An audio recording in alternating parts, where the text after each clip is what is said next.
বন্ধুরা দেখেন আমাদের বুনোর জেনারেশন, আলহামদুলিল্লাহ দেখেন কালারটা দেখেন শুধু, আলহামদুলিল্লাহ। একটা জেনারেশন আমাদের, আরো একটা জোড়া বাইরে ডিম পারছে।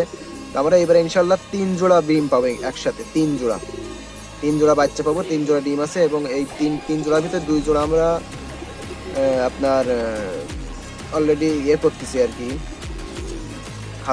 খাঁচাই দিয়ে আমরা এগুলো জেনারেশন নিচ্ছি। এতে আমাদের হবে কি বাচ্চাটা আমরা অ্যাকুরেটভাবে নিতে পারবো। এবং অনেক সময় দেখা যাচ্ছে বুনো কতল অনেক সময় দূরে খাইতে গেলে তারা অনেক সময় ফিরে না। তাছাড়া আমি আপনাদের আরও একটা জোড়া দেখাচ্ছি, ওই দেখেন ডিম। কারণ আমি আরও একটা জোড়া দেখাই আপনাদের, ওই যে নিচে দেখা যাচ্ছে এখান থেকে, এইখান থেকে দেখা দিচ্ছি আপনাদের আমি। একটু খাবার দিতে হবে আর কি, আসেন দেখি।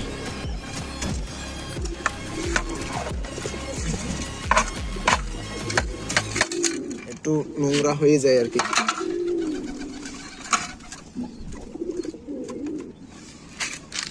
একটু নোংরা হয়ে যায়। এই খাবারটা এদের দেয় আর কি, এই যে এখান থেকে ওরা খেয়ে নেবে আর কি। ওই দেখেন বসে আছে, আপনাদের দোয়ায় ভালোবাসায় এখন কবুতর, বুনো কবুতরের পেয়ার অনেক সুন্দর আর কি, আলহামদুলিল্লাহ। দেখেন ওই দেখেন